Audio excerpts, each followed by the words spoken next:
Esse não é um texto complicado, é um texto bem mais simples do que o da semana passada. Na realidade é mais um texto descritivo do fim da história da cidade chamada Babilônia, ou do poder chamado Babilônia, que estava identificado no texto anterior e nos outros textos que a gente já estudou de Apocalipse. Então, essa referência à Babilônia é uma referência clara ao desenho do engano que se processa na igreja cristã apostatada ou na igreja cristã do modelo medieval, como a gente viu em Apocalipse 17 ou em Apocalipse 13 e outros textos aí para trás. Aqui o texto do capítulo 18 é um recorte de tempo anterior às pragas que a gente viu lá no capítulo 16. Então, toda essa descrição que a gente está vendo aqui é o período que antecede a queda das pragas, quando você tem a advertência ao povo de Deus que está em Babilônia, a advertência da queda iminente de Babilônia e o anúncio da sua chegada à destruição, que é o início das pragas. Então, toda essa abordagem que a gente viu aqui é um descritor desse período, que é o período que antecede o fechamento da Porta da Graça e as pragas. Então, como é que começa o texto? A primeira abordagem do texto é o anúncio, ou seja, o aviso de que Babilônia vai cair, de que Babilônia caiu, de que Babilônia está agora à mercê dos juízos de Deus. E aí é interessante porque as referências que vão aparecendo nesse texto são, de certa maneira, parecidas ou lembram as referências que já apareceram na queda da outra Babilônia, que era a Babilônia física. Se a gente lê as profecias de Jeremias sobre Babilônia, você vai ver vários textos parecidos com esses, ou várias referências parecidas com essas que estão aqui na Babilônia espiritual, na referência da Babilônia espiritual. É como se uma estivesse em contraposição, como ilustração da outra. O que aconteceu com a Babilônia imperial acontecerá com a Babilônia espiritual. Essas referências de queda aqui, elas são bastante enfáticas, fruto da atuação de Babilônia contra o povo de Deus. Então, do mesmo jeito que as perseguições destruíram o povo de Deus ao longo dos tempos, formando o poder dessa grande Babilônia, será o seu castigo, na mesma proporção, na mesma medida, como se fosse a vingança de Deus pelo que ela fez com o seu povo.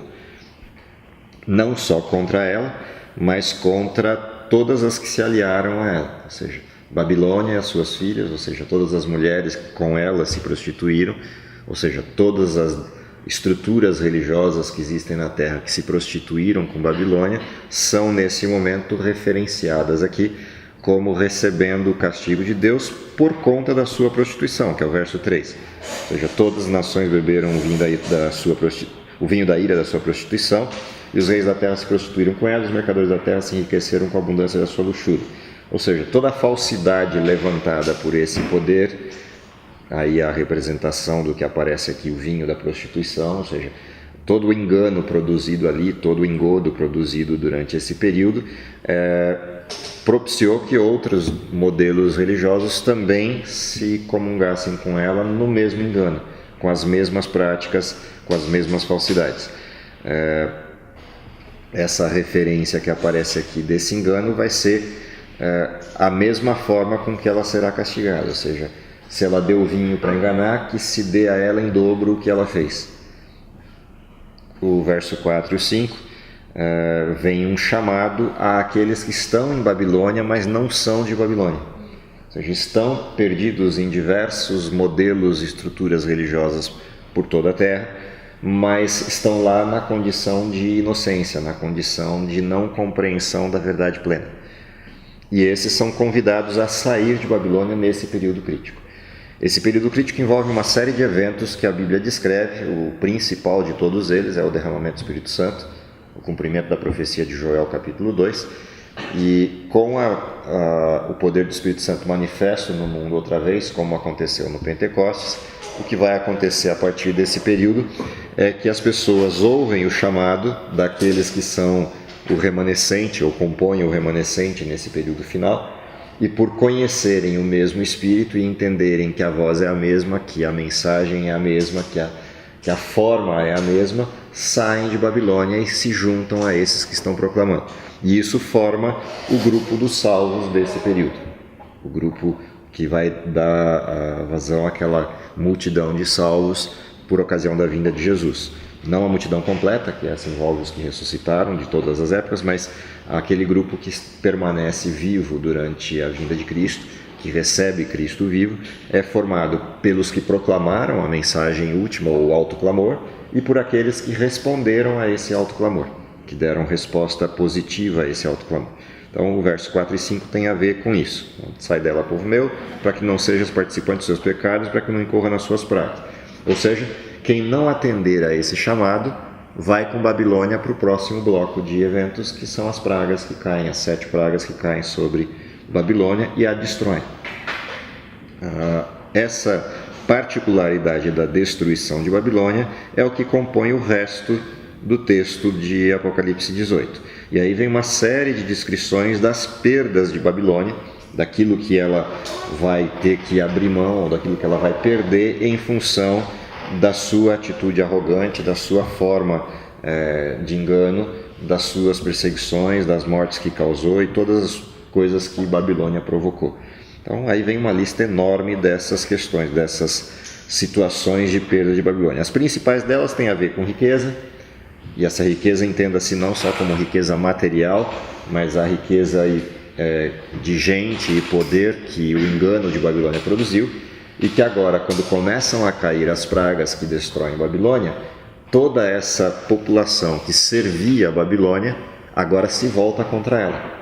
Então, Babilônia vai ter um efeito de vingança no sentido de fora para dentro, nas pragas que Deus envia sobre ela, mas também de dentro para fora, nas pessoas que se percebem enganadas e agora se voltam contra ela. Ou seja, não tomaram a decisão na época certa, não atenderam ao último chamado de Deus e agora com remorso se voltam contra a Babilônia e a atacam. E lutam contra ela dentro desse contexto. Também aqui aparece uma referência bastante interessante dos mercadores, aqueles que compravam com Babilônia, e esses mercadores são todos aqueles que venderam doutrinas falsas ou venderam salvação durante todos esses períodos.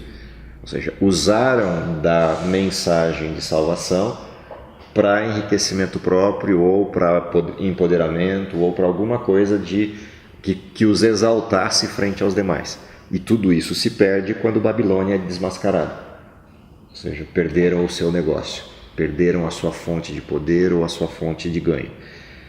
O fim dessa história, a última parte dessa história, é a declaração de que essa destruição de Babilônia é definitiva. E aí tem uma ilustração interessante que aparece no texto, que é a ilustração do anjo pegando uma pedra de moinho e jogando no mar. Essa também é uma referência que já apareceu lá atrás, com outro texto, em Jeremias, quando o texto de Jeremias pontuava a destruição de Babilônia, ou a forma como Babilônia seria extirpada da terra. O texto está em Jeremias 51, versos 60 em diante. Lá você vai encontrar, e tu chegando Babilônia, verás e lerás todas essas palavras e dirás: Senhor, tu falaste a respeito desse lugar, que o havias de desarraigar, até não ficar nele morador algum, desde o homem até o animal, mas que se tornaria em perpétuas assolações. E será que, acabando tu de ler este livro, o atarás a uma pedra e o lançarás no meio do rio Eufrates, e dirás: assim será fundada a Babilônia e não se levantará. É interessante porque com a Babilônia física aconteceu exatamente isso. Quando a Babilônia foi destruída, nunca mais Babilônia se levantou outra vez. Só ficou em ruínas e é ruínas até hoje. Nunca mais foi reconstruída a cidade. Mesmo a tentativa moderna de Saddam Hussein ao tentar reconstruir a cidade, ou tentar reabilitar a cidade de Babilônia para transferir a capital de Bagdá para lá, ele acabou parando no meio do caminho. A cidade não foi reconstruída. Ele chegou a tentar? Sim. A planificação era refazer a cidade de Babilônia para transferir a capital do Iraque para lá e ele reinar a partir de Babilônia, como um resgate histórico do antigo povo que deu origem aos iraquianos. Então essa situação não avançou, não teve prosperidade, ele morreu no meio do caminho antes de poder exaltar esse tipo de coisa. E é interessante que, se a gente olha os desenhos das coisas que estão acontecendo naquela região hoje, seja mais para cima, na região da Síria, seja na própria região do Irã e do Iraque, há um embate crescente entre a história passada, né, aqueles que querem destruir essa história passada como sendo motivo de idolatria, que são os radicais da cultura do Estado Islâmico, versus aqueles que querem manter toda essa história como uma pujança do que já foi aquele reino uma vez, do que já foi esse período, tanto da Síria quanto da Babilônia, no passado. Então, essa referência aqui da destruição é bem interessante quando você olha o que aconteceu com a Babilônia histórica e olha o que está previsto para a Babilônia espiritual. Ou seja, é a mesma destruição, com a mesma efetividade, sem volta. A única diferença é que aqui, como é a Babilônia final, né, como é uma referência metafórica da Babilônia física, aqui é o fim do mundo mesmo e é o fim da história do pecado. Quando a Babilônia for completamente destruída, o pecado também terá acabado, e aí implanta-se o desenho do reino de Deus como modelo permanente. Os últimos 2 versos do texto, que é o 23 e 24, trazem o fechamento desse bloco, né? A luz da candeia não mais brilha em ti, a voz do noivo e da noiva não mais se levantam em ti, os teus mercadores, os grandes da terra, todas as nações foram enganadas pelas tuas feitiçarias. Nelas se achou o sangue dos profetas e dos santos e de todos os que foram mortos na terra. E aqui tem a descrição dos pecados, um resumo da descrição dos pecados dessa cidade e por que ela seria então destruída. Ou seja, ela destruiu aqueles que tinham a mensagem de salvação para ela. Em contrapartida, ela recebe a destruição que ela mesma promoveu. Esse é o desenho desse texto. O grande embate final, que é o que dá vazão a esse engano todo que foi levantado por Babilônia, tiradas todas as doutrinas falsas, indulgência, Eucaristia, missa, processo de sacrifício, todas essas coisas que foram construídas no período medieval, a grande questão de embate que vai se dar nesse último período da história entre Babilônia e o povo de Deus fecha-se ou centra-se na lei de Deus, que é o que vem sendo abordado desde o início do livro de Apocalipse, mais particularmente exaltado quando o santuário passa de uma referência do santo para o santíssimo, que é o que acontece a partir da metade do livro de Apocalipse. Ou seja, a partir do capítulo 11 para frente de Apocalipse, você passa a ter uma visão da parte mais interna do santuário, os embates contra Deus, o juízo de Deus, a questão da lei de Deus posta em exaltação em contraste com as falsidades medievais. Isso você vai encontrar bem nítido no capítulo 12 de Apocalipse, no capítulo 14 de Apocalipse, quando descreve o remanescente. O remanescente é aquele que guarda os mandamentos de Deus e que tem o testemunho de Jesus. Em contraposição à Babilônia, que não guarda os mandamentos de Deus e nem o testemunho de Jesus. Então, esse embate se dá centrado nessas duas questões. De um lado, a questão da lei, particularmente o 4º mandamento, que é o alvo de todo o embate. Lembra-te do dia do sábado, em contraste com aquilo que foi levantado no período medieval, que é a observância do domingo. E, no que diz respeito ao testemunho de Jesus, isso tem 2 abordagens. Uma é a mensagem profética, que é negada por Babilônia, até porque a mensagem profética aponta os pecados de Babilônia. Então, se Babilônia aceita a mensagem profética, Daniel, Apocalipse, todos os profetas e todas as referências, inclusive o dom de profecia no tempo do remanescente, se ela aceita isso, ela deixa de ser Babilônia. Então, a negação de todo o dom profético, portanto, do testemunho de Jesus, se dá exatamente porque Babilônia é identificada pelo dom profético como sendo Babilônia. E aí ela nega essas coisas para não se desmascarar. Só que chega uma hora que não dá mais para esconder, e aí o derramamento do Espírito Santo revela as ações de Babilônia. Esse é o texto aí do capítulo 18. Em resumo, essa historinha da qual ele trata.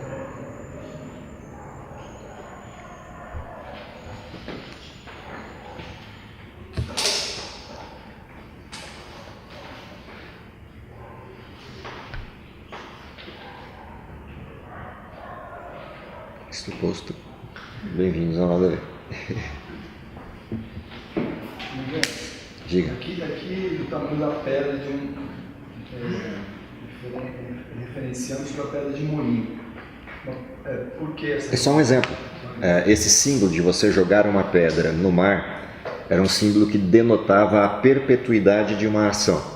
Então, quando você diz você vai ser destruída como o lançar de uma pedra de moinho no mar, você está dizendo o seguinte: a sua destruição tem efeito eterno, ou seja, não tem volta. Afundou, não sai mais de lá. É a mesma referência lá da pedra jogada no rio Eufrates.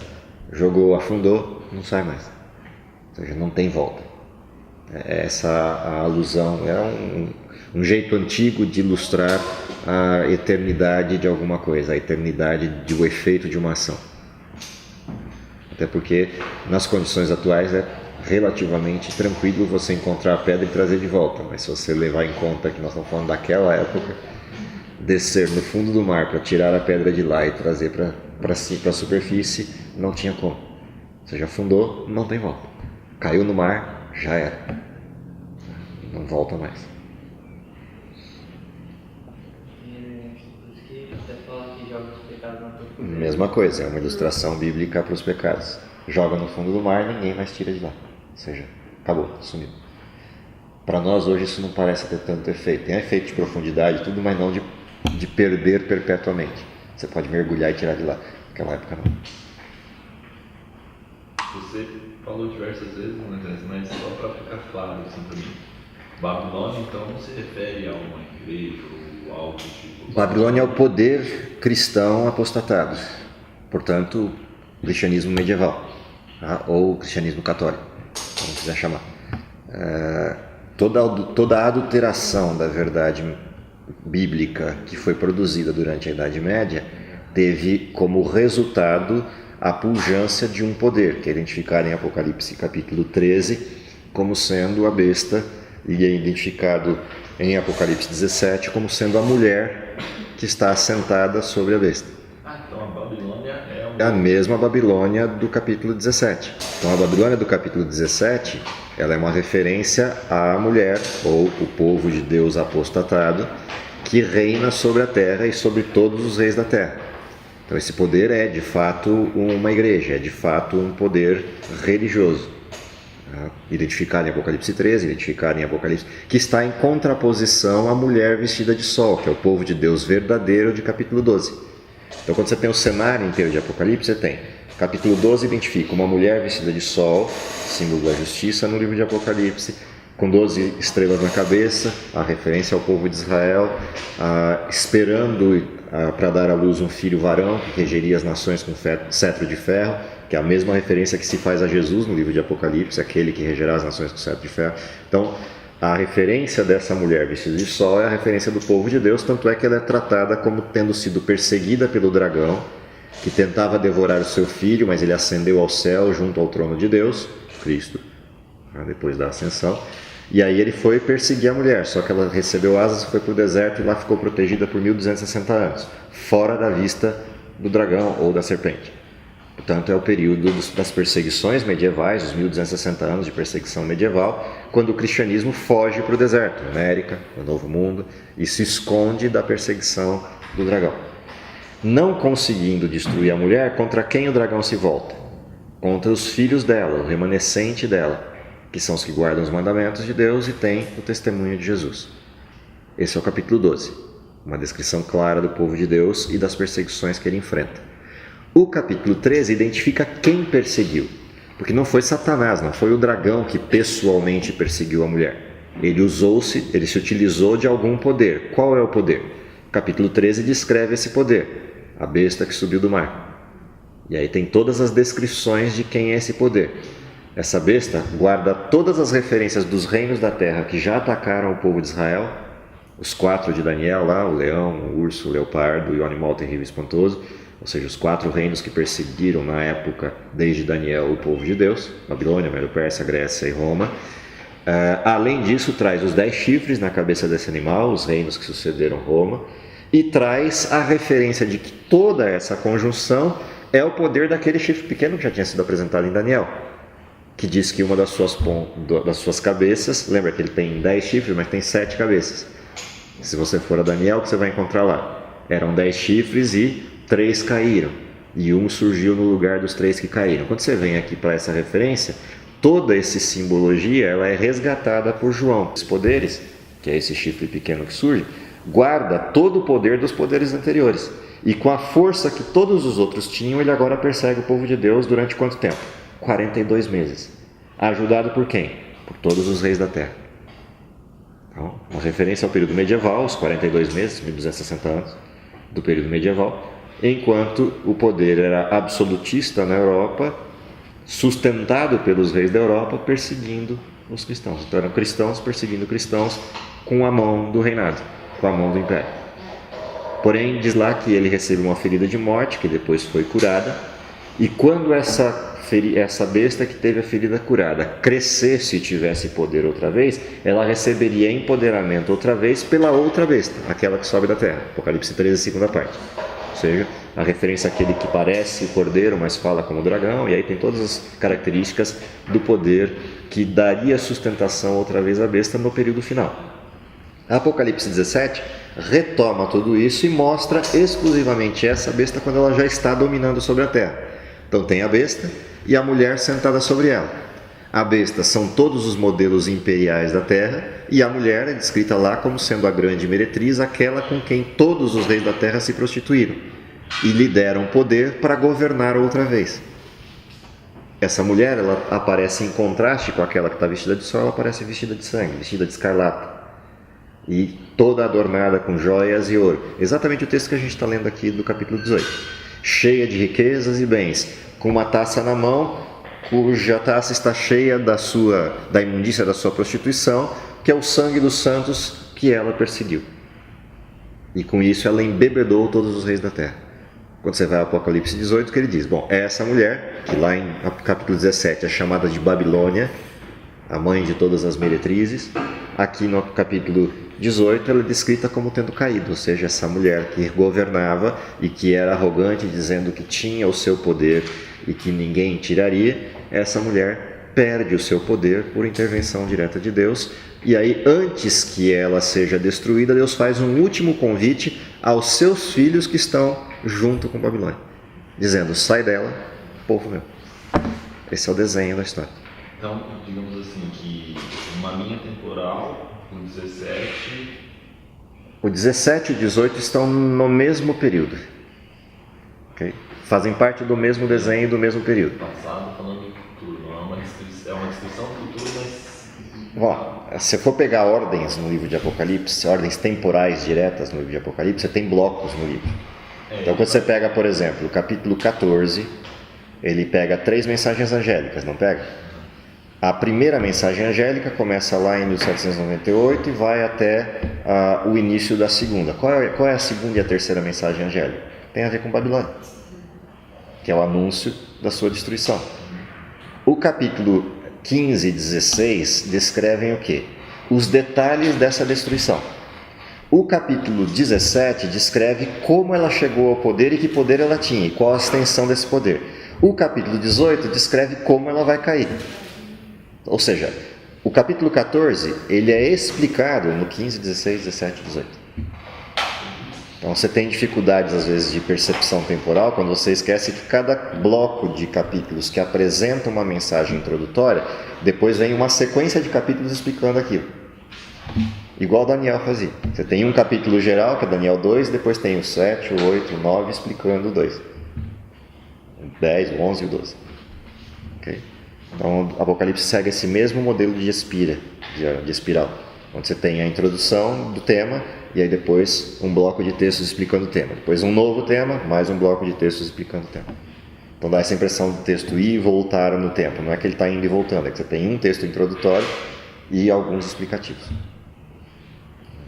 Porque a gente é muito acostumado com tudo dividido por capítulo. Na cultura ocidental isso não existe. Na cultura ocidental a gente descreve sequencialmente. Pega um texto e vai na sequência didática com uma linha do tempo. Não, na cultura hebreia, na cultura antiga, isso não é comum. Você tem outras formas de escrever, principalmente nos textos apocalípticos, a forma é outra. É diferente dessa forma nossa sequencial direta como o modelo ocidental. Historinha de começo, meio e fim. Aqui você não tem história de começo, meio e fim. Você tem história, explicação da história, explicação da história, até o fim. Mais fácil, né? Oi? Ficaria muito mais fácil de entender. Se fosse didático, é óbvio, ficaria muito mais fácil de entender numa leitura assim, plana, superficial do texto, ficaria mais fácil de entender se fosse sequencialzinho, didático, bonitinho, mas não é assim. Ou seja, tem que estudar, não tem tarefa fácil. É interessante que Antes foram cristãos perseguindo os verdadeiros cristãos, e agora no final também serão os cristãos. Continua sendo a mesma coisa. Os cristãos. Você teve durante o período dos impérios pagãos perseguindo cristãos. Depois que os impérios ruíram e ascendeu o cristianismo apóstata, aí é cristão perseguindo cristão. E os impérios dando poder a esse cristianismo falso, que são aqueles que receberam o poder do dragão. Ou seja, o dragão forneceu o poder à besta, forneceu o poder aos impérios, para que dessem sustentação ao poder religioso que é usado como falsidade na mão desse mesmo dragão. E por fim, esse poder religioso se assenta sobre a própria besta, que é uma figura do dragão. Ela é uma conformação de impérios, mas que guardam semelhança com o dragão. Se você olhar a descrição do dragão, tem 7 cabeças, 10 chifres, um dragão grande vermelho. Se você olhar a besta, tem 7 cabeças, 10 chifres. Ou seja, é como se você tivesse o dragão aqui, que é o próprio Satanás, dando poder aos impérios que agora guardam a imagem dele mesmo. Ou seja, são aqueles que atuam pelo poder do próprio dragão e, portanto, têm a sua imagem. Em contraste com o povo de Deus, que guarda a imagem de quem? De Cristo. Já não sou eu quem vive, Cristo vive em mim, ou fomos feitos à imagem do nosso Criador, foi restaurada essa imagem. Ou seja, você tem cada um dos dois blocos guardando a imagem de quem ele serve. Um povo guarda a imagem de Cristo, outro povo guarda a imagem do dragão, a antiga serpente que se chama diabo, Satanás. Professor,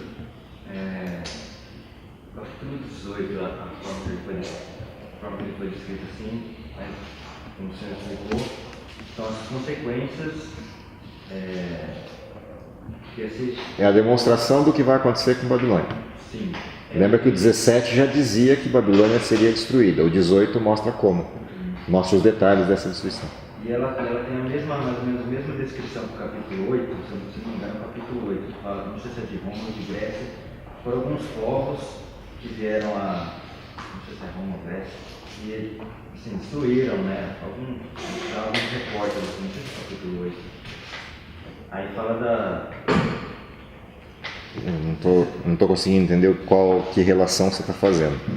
É mais ou menos o mesmo desenho, assim, o capítulo 18 fala sobre as consequências Da queda da Babilônia. Isso. Ok.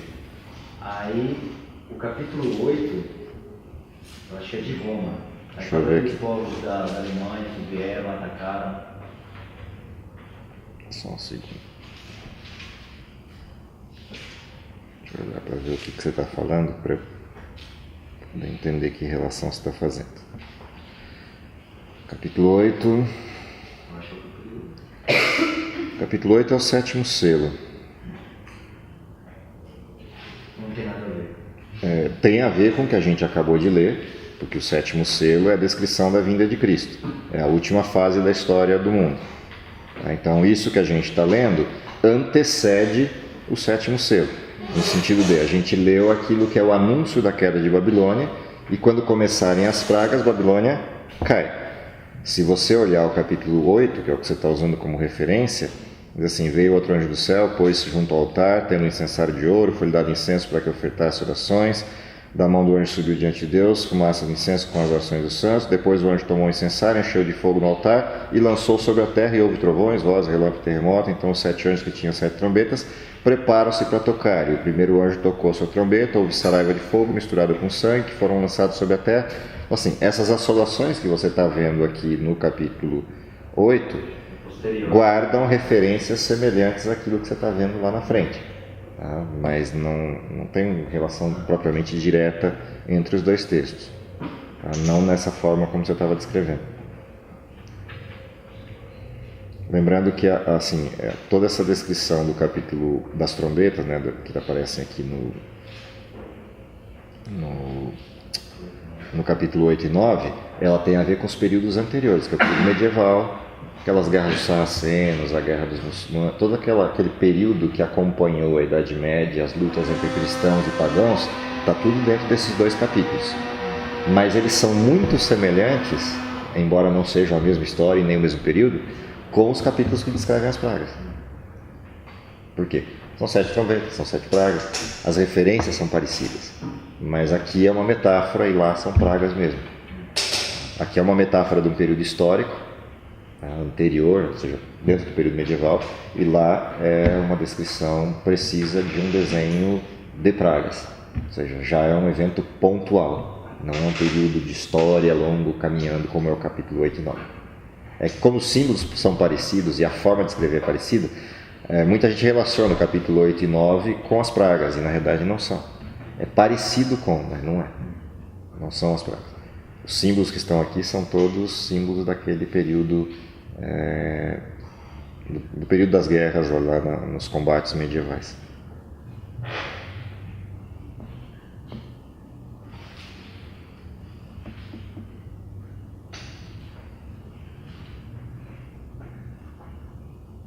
Moisés, Oi. você falou que Babilônia aqui significa catolicismo.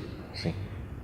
Mas também todos os enganos desde o começo, né? Todos os sistemas que foram incorporados por. Lembra que o que forma a essência da adulteração da verdade no período medieval é o sincretismo religioso entre o cristianismo e todo o paganismo. Então tudo isso junto forma a Babilônia.